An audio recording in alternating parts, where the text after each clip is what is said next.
All right, and joining us today is the newest GM on the Ottawa sports scene, GM of the Ottawa Blackjacks CEBL franchise, Jevohn. How are you doing today, sir? I'm good. I'm good. Yourself? I'm doing really well. Thanks for joining us. We appreciate it. No problem. Anytime. First and foremost, obviously, congratulations on the new role. Thank you. It is fairly new in the sense that they only made the announcement just a little over a week ago there. What has your first week on the job been like? It's been a whirlwind. I mean, there's been a lot of people that have reached out. For one, I have to just thank and all the support and love that I've gotten from the Ottawa community into basketball community and their praise and support in this new role. So first, a big thank you to them, a big shout out to the basketball community there and everybody that's reached out. But other than that, the job's been everything's been pretty much fast motion. A lot of, just getting out into the community and a lot of media stuff and so forth like that. So I think as the dust settles, then you get that stuff out the way and just the introduction, getting familiar, getting your face familiar in the community. Then you can get down to the nitty gritty and start to really hone in and buckle down on evaluating the current roster as well as the direction of the coaching staff. hmm hmm And I mean, obviously, a prominent role. I mean, if you look at it across the entire country, there's only seven GM positions in the Right, entire Canada from coast to coast, right? right, right, right. So I'm always curious when you went through the process, probably a fairly grueling interview process. You finally get the phone call and they say the spot's yours. They hang up. Who was the first person you called to say I got the job? You know what? It's tough to say because it took a while. I think I had to sit down and let it decompress a bit and let it internalize what is transpiring. Because, like you said, there's only seven GM spots for professional basketball within Canada, and then Mhm. obviously if you add the Raptors into play, Bobby Webster. Um, yeah, so I had to let it sink in first, and then I think I called my mom, and she's always preaching that, you know, you're a natural leader, and it's funny because she went and purchased. She's a big thrifter, Yeah. and she had found this book a week ago, and I hadn't picked it up yet. So when I brought the news to her, it was also timely that, this leadership book on leadership and then just how to, you know, be the best leader and get the best out of your people. And essentially that's what I'll be doing here and just rallying people together and just putting them in their strengths and filling their weaknesses. Yeah, yeah. Oh, I always got to keep mom happy. I'm sure that was probably a pretty Right. proud moment for her there. Yeah, she was, it was kind of like I told you so. Yeah. She's always she didn't really celebrate much with me. She was more like, okay, like how do we get to work? Let's get to work now. And Yeah. let's be impactful and just remember um, you know, it's not just about the basketball, but to impact the community and have resonate with the community around and kids and younger generation as well. So in my mind, those are some of the big pictures long term as well. hmm hmm and I mean, when you typically picture, all right, GM, sort of older, gray hair, sort of pops to mind, watching from the I press have the gray box. hair. I have the gray hair. I have Okay. the gray hair. Okay.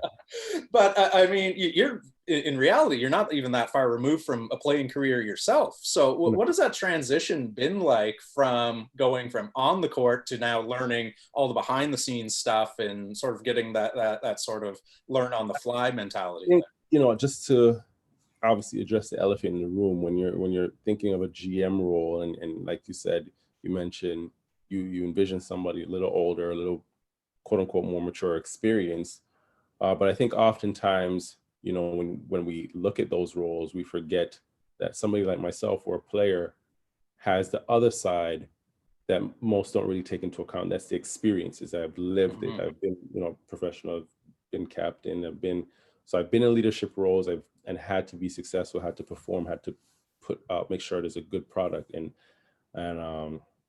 be evaluated on that. Of which, you know, a good portion or a good sector of our population can't speak to that side.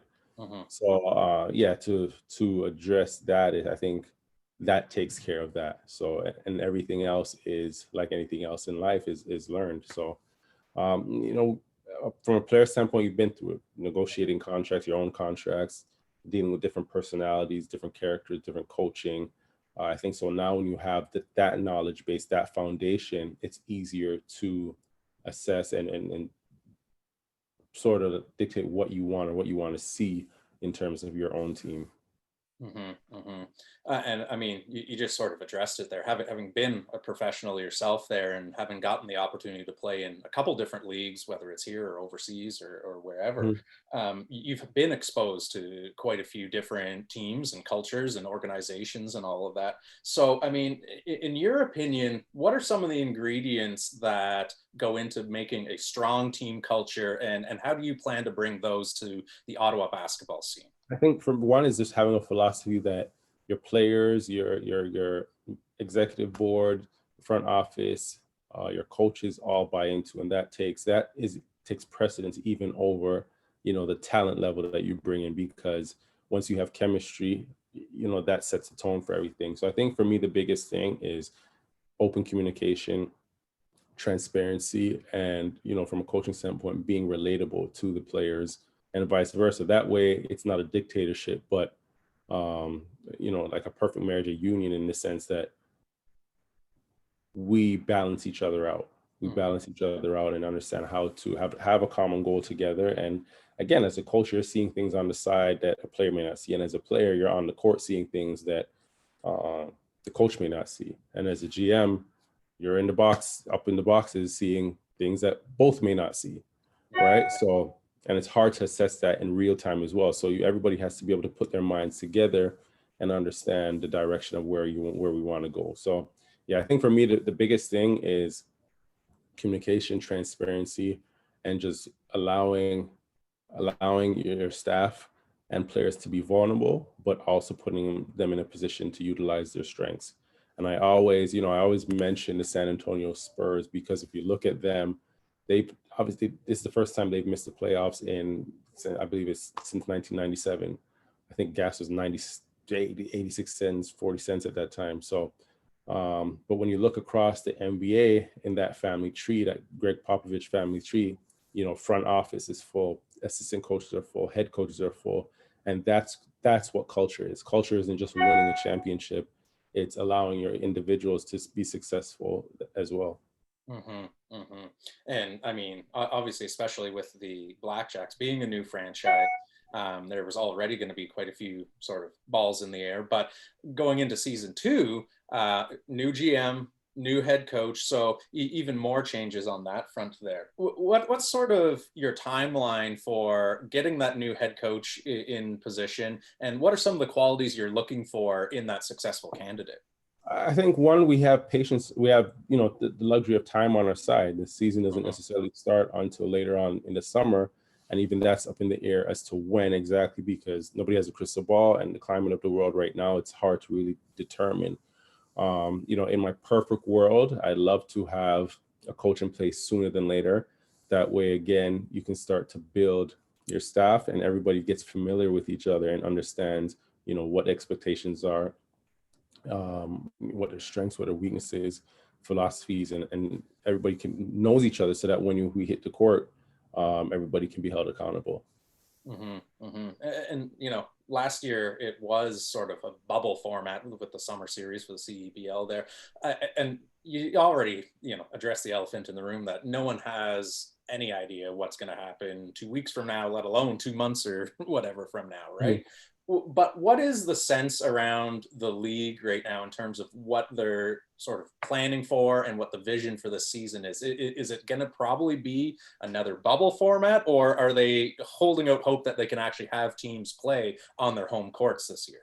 I think, again, with nobody has a crystal ball, but that the agenda is, for each team to be playing in their respective markets. I mean, for us, it would be ideal to be in our home, in our arena, TV place, and just playing in front of the supporters and the fans that have already been, impactful and very supportive. But again, in the world today, you have to be able to pivot. You have to be able to adapt and accommodate anything. So, one thing I do know is that these 7 teams are going to be on the court playing. The idea is that, again, they're within their each respective markets, but if there has to be a pivot, there have to be an adjustment. We've seen the success of it this past summer with the summer series, and I think, from the owner Richard Petco to the commissioner Mike Morreale, they've done an exceptional job in navigating this new normal and with all the necessary protocols. Yeah, yeah. And I mean, I've got to ask it because, I personally actually have season tickets to the Blackjacks there. So I was obviously Right. disappointed that couldn't go at any games Right. last year. But, is sort of the goal to get fans back in sort of a reduced capacity? Is there goal more so focused on just getting the games played in the arenas but no fans? Are they hoping that the vaccine's ready in time and it's full fans? Like, again, I know you probably don't have all the answers there, but you guys are probably working through a variety of different scenarios right now. What's it like not really I knowing? think in at any capacity, at any the goal would be to have fans. The goal would be to playing in our arenas in front of our fans. Um, if you said anything less than that, you'd be selling yourself short. But then again, that's out of the control of the league, out of the control of the commissioner, and that's more there's health concerns there, right? At this point, so yeah, in the perfect world, great. Would love to be in front of the fans. Would love to be playing on our home court and get the feel of a full season. But that's out of control, out of anybody's control at this point. So it's really tough to say. Yeah, really, really tough to say. Yeah, yeah. Well, I've got my fingers crossed that I'll be able to use the tickets this year for sure and see Right. you guys running up and down the court there. But I mean, you're pretty fresh into the role, so you've probably had a million different competing interests and getting pulled in 100 different directions there. But have you had the opportunity to sit down and make some phone calls and connect with some of the players that were on the roster from last year yet? And if so, what have those conversations sort of been like? I spent a good sum of last week reaching out to some players. I think now once, you know, being in the role, just being announced and so forth, I can really dive a bit more into it and have some deeper conversations. But one thing that was a common theme was that these guys enjoyed the experience they had last year, and I think for a lot of them that play at high level, other high levels across professionally across Europe or South America, wherever it may be, the notion was this league isn't a serious league. And I can imagine, like, I've been in that position before too, where I'd come back home, I heard of CEBL. I was actually drafted, but later in my career, I didn't think much of it. I think the CEBL did a great job of producing a really good product and creating a really good space for these guys to have a really good experience.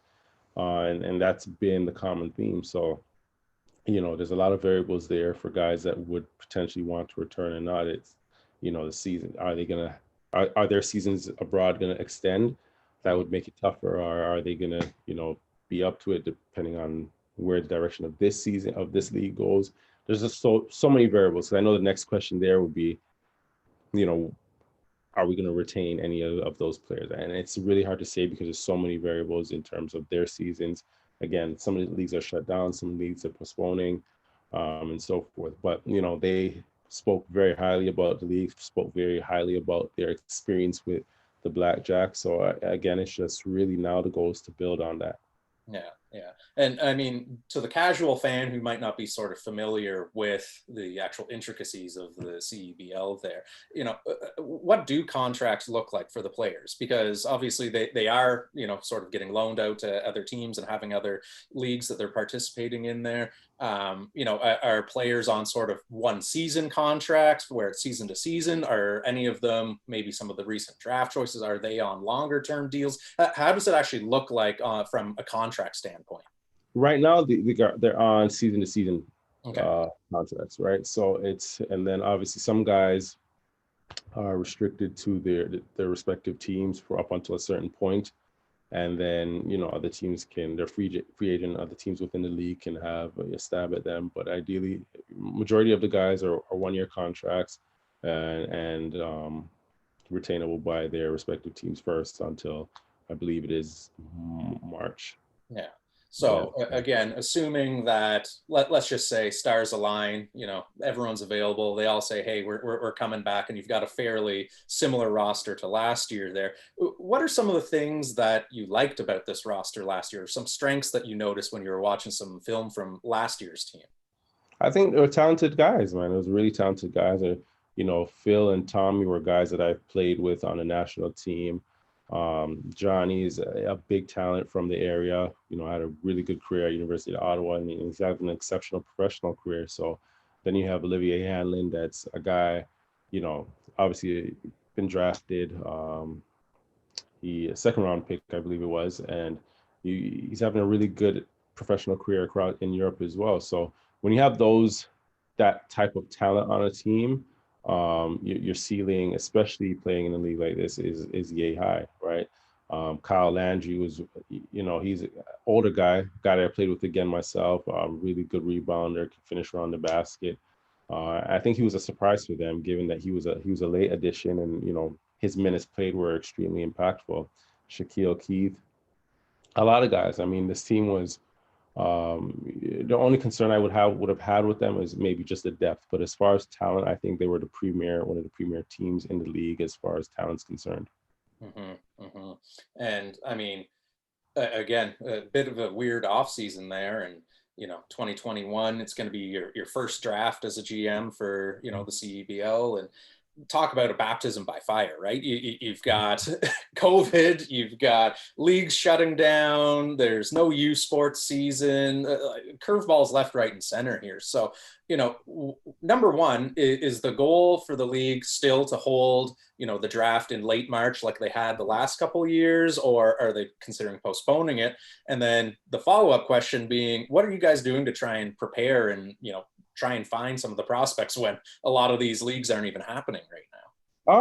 I think where the draft is concerned, I think those are conversations that are going to start to happen now. And again, it's so tough to say because you just have to be able to adapt. And again, it all depends on, how the CIS, U Sports, their ruling plays out. I know obviously they don't have a season right now, but again, are those guys going to be able to retain their eligibility? Do they become, in our draft class? It's tough to say. Like it's because you don't know the pool of draftees you're going to have at that point. So there's that those conversations will begin to happen now. As far as identifying talent and so forth, like you mentioned, I think this is where, relationships are paramount, and just having a solid base of the talent pool beforehand, right? And I think that's what it's really going to boil down to, because you can't rely on going out and scouting now per se. It's, do you have a solid knowledge of the players, and watching a lot of film, watching a lot of past film.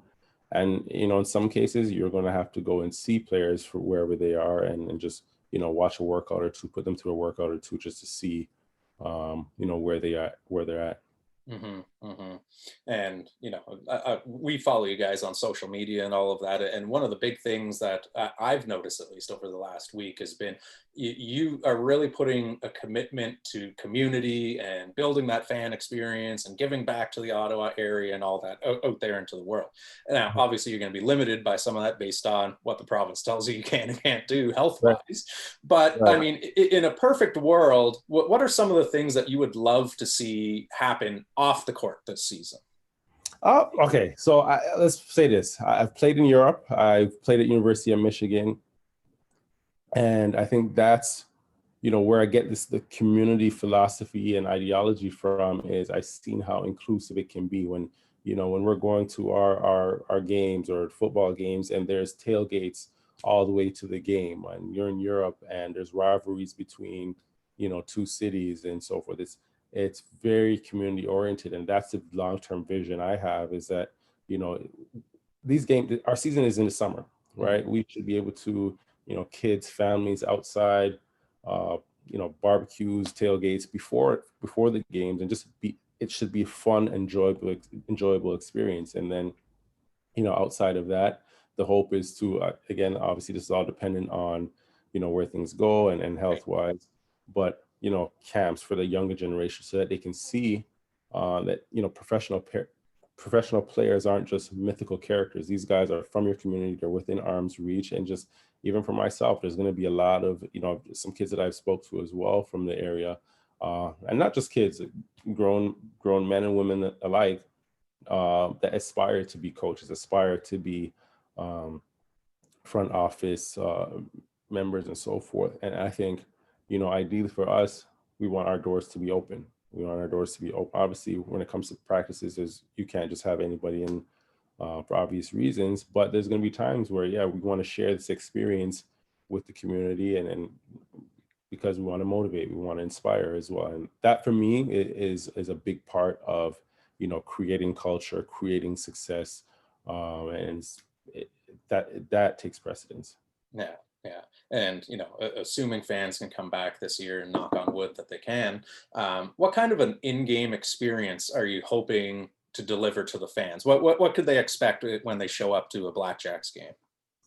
Well, from a style of play, we definitely want to get it up and down, up tempo. We want to score the basketball. We want to have some fun. We want guys to have fun, and we want to be engaging. Like, there should be, after the games, some signing stations for fans and players.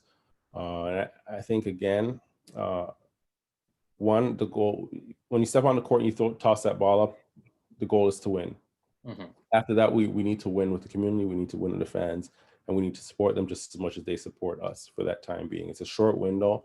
I think we can sacrifice, and that includes me. I mean, a general manager doesn't necessarily get out into the community as much, but Mark Cuban does it. So maybe my vision is to be the CEBL's Mark Cuban. Yeah, there you go. Ottawa's Mark Cuban coming at you there. Right. So, I mean, for the fans that are listening right now, if you could tell them one or two things about this team or this season coming up that you think they should know or that you want to promote, what would those couple things be ahead of the 2021 season? I think, we definitely are going to need the support and the fans and the love, because and I learned this in Europe, that the fans and the support are the sixth man on the court, right? So just to have that support is going to be paramount. And I think, we're going to give back. It's going to be fun. It's going to be exciting, and it's going to be for the community. And I think we'll take care of the in-house stuff, but then that's going to be an extended part. Yeah. Well, you know what? Again, congratulations on the new role. We wish you guys all the best. Like we said, hopefully we can get that actual fan in-game experience, because, being the expansion franchise, we haven't even had a taste of a home game yet. Right. And but I mean, where can people find more information about the upcoming season, or if they are interested in getting tickets or flex packages or whatever? Where should people go? Ottawa Blackjacks website, as well as the CEBL website, is a one-stop shop for all the information that you would need. Beautiful. Jevohn, thank you so much for sitting down with us, and best of luck with everything coming up this year. Thanks for having me.